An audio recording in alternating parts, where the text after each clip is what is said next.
हिंदवी स्वराज्याचे सरसंस्थापक छत्रपती शिवरायांना मानाचा मुजरा करतो। भारतीय राज्यघटनेचे शिल्पकार भारतरत्न डॉक्टर बाबासाहेब आंबेडकर यांना मानवंदना अर्पित करतो, ज्यांची आपण शतकोत्तर रौप्य महोत्सवी जयंती साजरी करतोय। ते लोकनेते कर्मवीर मास उपाख्य दादासाहेब कन्नमवार यांच्या चरणी देखील नतमस्तक होतो आणि उपस्थित मंचावरील सर्व मान्यवर, समोर उपस्थित असलेल्या सर्व मान्यवर, भगिनी आणि बंधूंनो, आज मला अतिशय आनंद आहे की लोकनेते कर्मवीर दादासाहेब कन्नमवारांच्या शतकोत्तर रौप्य महोत्सवी समारोहामध्ये मी या ठिकाणी उपस्थित आहे। मला ज्यावेळेस निमंत्रण मिळालं त्यावेळेस मी निश्चितपणे या कार्यक्रमाला येईन अशा प्रकारचं आश्वासित केलं होतं आणि शतकोत्तर असं लक्षात आल्यानंतर मी विचार केला की ज्यावेळी शतक पूर्ती झाली होती त्यावेळी काही कार्यक्रम झाले होते का याचा मागोवा घ्यावा।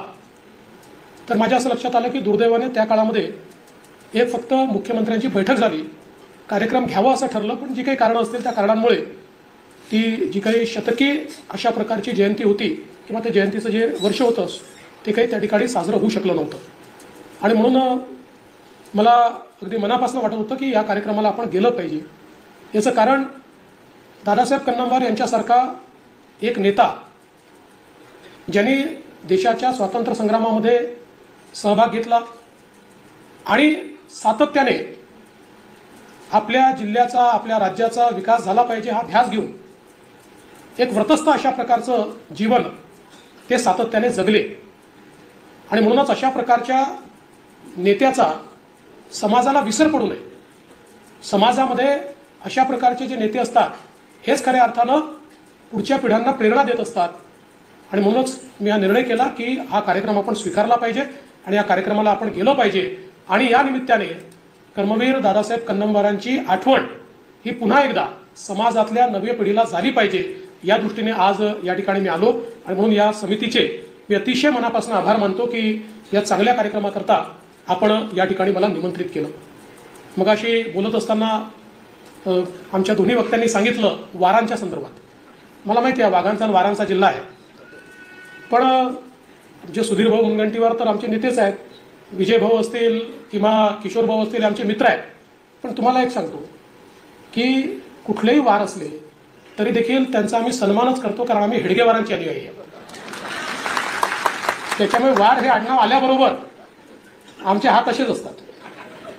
पण दादासाहेब कन्नमवारांनी ज्याचा इथे उल्लेख झाला की तुलनेनं कमी लोकसंख्या असलेला समाज, तुलनेनं थोडा मागास असलेला समाज किंवा मेहनतीचं कार्य करणारा समाज, अशा समाजात जन्म घेतल्यानंतर आणि दुर्दैवाने गरिबीत जीवन जगत असताना फार शिक्षण घेण्याची संधी न मिळता देखील ज्या प्रकारे त्यांनी आपलं व्यक्तिमत्व तयार केलं आपल्या स्वतःच्या मेहनतीनं, आणि महात्मा गांधी असतील, लोकमान्य टिळक असतील, यांचा एक मोठा पगडा हा त्या ठिकाणी दादासाहेबांवर होता आणि त्या सगळ्या विचारातनं त्यांचं नेतृत्व हे तयार होत गेलं आणि म्हणूनच त्या काळामध्ये काँग्रेसचं काम त्यांनी सुरू केलं, वेगवेगळ्या आंदोलनांमध्ये ते सहभागी झाले आणि इतकं त्या सगळ्या स्वातंत्र्य लढ्याचं ते अगदी मंत्रमुग्ध करणारा तो काळ होता की ज्या काळामध्ये असं सांगतात की 1941ला त्यांच्या कन्येचं निधन झालं आणि त्या ठिकाणी कन्येला अग्नी द्यायची वेळ होती, पण ते मात्र नागपूरमध्ये एक आंदोलन चाललं होतं इंग्रजांच्या विरुद्ध आणि त्या आंदोलनाचं नेतृत्व ते करत होते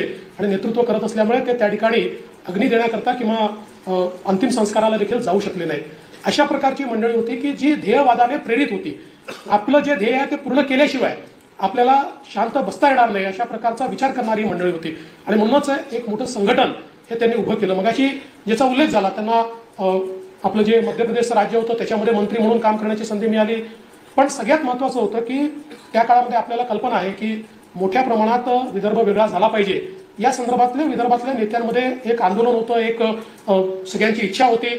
पण पंडित नेहरूजींनी त्या काळामध्ये सांगितलं की मुंबई ही महाराष्ट्राला जर मिळायची असेल तर सर्व मराठी भाषिकांचं एक राज्य करा, अन्यथा ही मुंबई गुजरातला जाईल।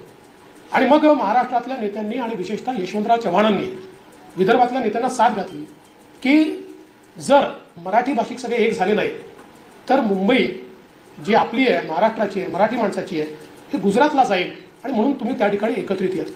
खरं म्हणजे याचा उल्लेख मगाशी झाला की ज्यावेळेस संयुक्त महाराष्ट्र तयार झाला आणि संयुक्त महाराष्ट्राचे पहिले मुख्यमंत्री कोण असा प्रश्न होता, त्याही वेळी विदर्भातल्या 54 आमदारांमध्ये अनेक लोकांचं मत होतं की आताच वेळ आहे, आता पुन्हा एकदा आपण ताणून धरूया की विदर्भ वेगळा करा आणि आम्हाला त्या ठिकाणी काही ना काही पद द्या.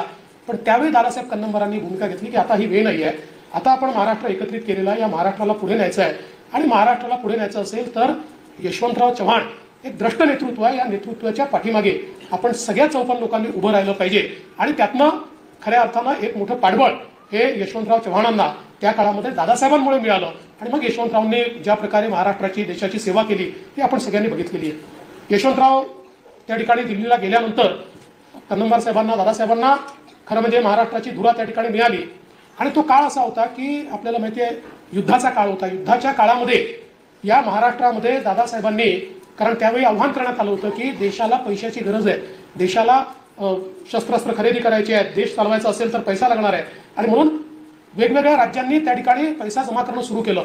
दादासाहेबांनी आव्हान केलं लोकांना की तुमच्याकडे जे असेल ते तुम्ही द्या, जसं असेल तसं द्या. देशातल्या त्या काळच्या सगळ्या आपल्या राष्ट्रीय नेत्यांनी देखील तशा प्रकारे, लालबहादूर शास्त्री असतील किंवा इतर नेत्यांनी देखील हे आव्हान केलं आणि त्या आव्हानाला महाराष्ट्राने प्रचंड प्रतिसाद त्या काळामध्ये दिला आणि त्या काळामध्ये देशामध्ये सर्वाधिक 7-7.5 कोटी रुपये हे महाराष्ट्राने जमा करून त्या काळामध्ये हे देशाच्या या लढ्यामध्ये दिले. हा देखील इतिहास आपण सगळ्यांनी अतिशय जवळून बघितलेला आहे आणि म्हणून अशा प्रकारच्या या सगळ्या परिस्थितीमध्ये दादासाहेबांचे जे कार्य आहे, मगाशी उल्लेख झाला की एक द्रष्टा नेता कसा असतो, तर आपल्याला शिक्षण आणि आरोग्य या 2 गोष्टींकडे लक्ष दिलं पाहिजे. म्हणून प्रत्येक जिल्ह्यामध्ये जिल्हा आरोग्य केंद्र असलं पाहिजे, दवाखाना असला पाहिजे, ही संकल्पना मानणारे दादासाहेब होते.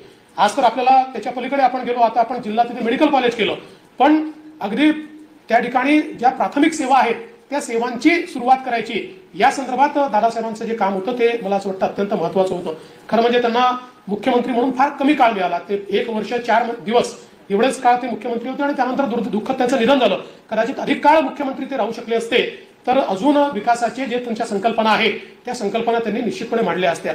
शिक्षणाच्या क्षेत्रातही अनेक लोकांना प्रेरित करून आपल्या चंद्रपूर जिल्हा असेल किंवा जो काही आपला विदर्भाचा भाग असेल, इथे शिक्षण क्षेत्रामध्ये अधिक आपल्याला शैक्षणिक संस्था कशा उभ्या करता येतील, मुलांपर्यंत मुलींपर्यंत शिक्षण कसं पोहोचवता येईल, या संदर्भातही अत्यंत मोठं कार्य हे दादासाहेबांनी त्या ठिकाणी उभं केलं. आणि म्हणूनच मला असं वाटतं की त्यांचं हे जे व्यक्तिमत्व होतं आणि खरं म्हणजे ते मुख्यमंत्री होते, ते मुख्यमंत्री पदावर असताना त्या ठिकाणी त्यांचं निधन झालं. पण व्यक्ती कशी असतात किंवा त्यांचे संस्कार कसे असतात, तर दादासाहेबांच्या निधनाच्या 1 महिन्यानंतर त्यांच्यावर त्यांचं जे आत्मचरित्र होतं ते ज्यांनी लिहिलं होतं त्यांनी ते प्रकाशित केलं. प्रकाशनाचा सोहळा हा नागपूरमध्ये त्या ठिकाणी होता आणि त्यावेळी लोकांनी बघितलं की दादासाहेबांच्या पत्नी या एसटीच्या तिकिटाच्या रांगेत उभ्या होत्या की बाबा तिकीट मिळेल तर तिकीट काढून मी एसटीने नागपूरला जाऊन त्या ठिकाणी हा जो काही कार्यक्रम आहे तो कार्यक्रम मी त्या ठिकाणी अटेंड करेन. आणि तशाच ते एसटीने आले आणि तो कार्यक्रम त्यांनी त्या ठिकाणी जो आहे तो अटेंड केला. त्यामुळे ही सगळी जी एक प्रेरणादायी अशा प्रकारची जी व्यक्तिमत्व आहेत की ज्यांनी आपल्या जीवनामध्ये काही मानकं तयार केली, ज्यांनी आपल्या जीवनामध्ये जनतेचा विचार हा सातत्याने आपल्या मनामध्ये ठेवला, त्यामध्ये दादासाहेब आहेत. आणि म्हणूनच आपण त्यांना कर्मवीर म्हणतो, कारण ज्यांनी आपल्या जीवनामध्ये कर्म केलेलं आहे, ज्यांनी कर्मातून समाज उभा केलेला आहे, त्यांना आपण कर्मवीर म्हणत असतो. असे दादासाहेब या ठिकाणी आहेत आणि मला या गोष्टीचा आनंद आहे. मगाशी किशोरभाऊंनी सांगितलं हे खरंच आहे की शेवटी दादासाहेब आमच्या मूलचेच होते. त्याच्यामुळे आणि शोभाताई या ठिकाणी त्या सांगू शकतात की माझं तर सगळं लहानपण हे मूलमध्येच गेलं. म्हणजे अगदी कॉलेजमध्ये जातपर्यंत मला असं वाटतं वर्षातले 4 महिने तरी आम्ही मूलमध्ये राहायचो. त्याच्यामुळे मला असं वाटतं की एक त्यांच्याशी त्या प्रकारे नाळ माझी जुळलेली आहे. मूल किंवा चंद्रपूर जिल्ह्यातनं ते पहिले मुख्यमंत्री होते, मग मी मुख्यमंत्री झालो. असे 2 मुख्यमंत्री हे खरं म्हणजे आपण या ठिकाणी दिलेले आहेत. आणि त्यात दुसरं महत्त्वाचं असं आहे की तेही आधी उपमुख्यमंत्री होते आणि मग मुख्यमंत्री झाले. मी अर्थात मुख्यमंत्र्याचा उपमुख्यमंत्री झालो आणि पुन्हा मुख्यमंत्री झालो. पण निश्चितपणे हेही एक साम्य आमच्यामध्ये त्या ठिकाणी आहे. आणि मला असं वाटतं की याचा मला अतिशय अभिमान आहे की आपल्या जिल्ह्यातला, आपल्या गावातला एक व्यक्ती ज्यांनी खऱ्या अर्थानं या महाराष्ट्राच्या विकासामध्ये एक मोठं योगदान या ठिकाणी दिलं, असा व्यक्ती हा आज त्यांची शतकोत्तर आपण रौप्य महोत्सवी अशा प्रकारची जन्मजयंती साजरी करतोय. आणि त्या कार्यक्रमामध्ये उपस्थित राहण्याची संधी ही निश्चितपणे मला मिळाली. आज खरं म्हणजे चंद्रपूरला आल्यानंतर आई महाकालीचा आशीर्वाद देखील या ठिकाणी घेता आला. आई महाकाली अशी आहे की जिच्या आशीर्वादानं खरं म्हणजे आपली सगळी विघ्न दूर होतात. त्यामुळे मला असं वाटतं की आपल्या ज्या पूर्व सगळ्या नेते मंडळींनी जे काही कार्य या ठिकाणी हातामध्ये घेतलंय ते कार्य आपल्याला पूर्ण करायचं, सामान्य माणसाच्या जीवनात परिवर्तन करायचं, अशा प्रकारची शक्ती आपल्याला मिळण्याचा आशीर्वादच हा आपण त्या ठिकाणी खरं म्हणजे आई महाकालीकडनं मागत असतो. आणि मी एवढंच विश्वासाने किशोरभाऊ किंवा या ठिकाणी विजयभाऊ आपल्याला सांगू इच्छितो की आपण जी या ठिकाणी एक अपेक्षा व्यक्त केलेली आहे, तर हा आपलाच जिल्हा असल्यामुळे म्हणजे याचा मी पालकमंत्री असो की नसो, पण या जिल्ह्याच्या बद्दल मनापासून प्रेम हे माझ्या मनामध्ये आहे. त्यामुळे जिल्ह्याच्या संदर्भातल्या ज्या काही अडचणी असतील आपण सगळे मिळून त्या निश्चितपणे सोडवू. त्यामुळे जिल्ह्याला वाली नाही असं म्हणण्याचं कारणच नाही, आपण सगळेच वाली आहोत, त्याच्यामुळे कोणी सुग्रीव नाही आहे. हा कोणासारखा जोक झाला तुम्हाला माहिती आहे, तुमच्या माजी नेत्यांसारखं बोलत नाही. तर त्याच्यामुळे आपण सगळेच या जिल्ह्याचे वाली बनून आणि आपण शेवटी कन्नमवार साहेब जरी त्या काळामध्ये काँग्रेस पक्षाचे असले तरी देखील असे जे व्यक्ती असतात ते पक्षाचे नसतात, ते आपल्या राज्याचे असतात. त्यामुळे मी त्यांना आपल्या राज्याचं समजतो आणि शेवटी या विकासाच्या वाटचालीमध्ये पक्ष वेगवेगळे असतात, विचार वेगवेगळे असतात, पण आपल्या सगळ्यांचं ध्येय मात्र एक असतं आणि ते ध्येय म्हणजे सामान्य माणसाचा विकास करणं. त्यामुळे निवडणुका संपल्यानंतर हे पक्ष वगैरे सगळे आपापल्या ठिकाणी आपल्या आंदोलनांकरता किंवा कार्यक्रमांकरता बाजूला ठेवत राज्याच्या आणि जिल्ह्याच्या विकासाकरता आपण सगळे लोक हे निश्चितपणे एकत्रितच आहोत आणि त्याच्यामध्ये सगळ्यांनीच जे काही चांगल्या गोष्टी त्या ठिकाणी मांडल्या त्या कशा आपल्याला पूर्ण करता येतील याचा प्रयत्न हा सातत्याने आपण सर्वांनी केला पाहिजे असं माझं मत आहे. आणि म्हणून आजच्या या प्रसंगी मी आपल्याला एवढं निश्चितपणे सांगतो की दादासाहेबांचं नाव आणि दादासाहेबांचं कार्य हे पुढच्या पिढ्यांपर्यंत पोहोचण्याकरता ज्या ज्या गोष्टी करण्याची आवश्यकता आहे त्या गोष्टी आपण निश्चितपणे करू. आपण एक गौरव स्मरणिका या ठिकाणी तयार केलेली आहे.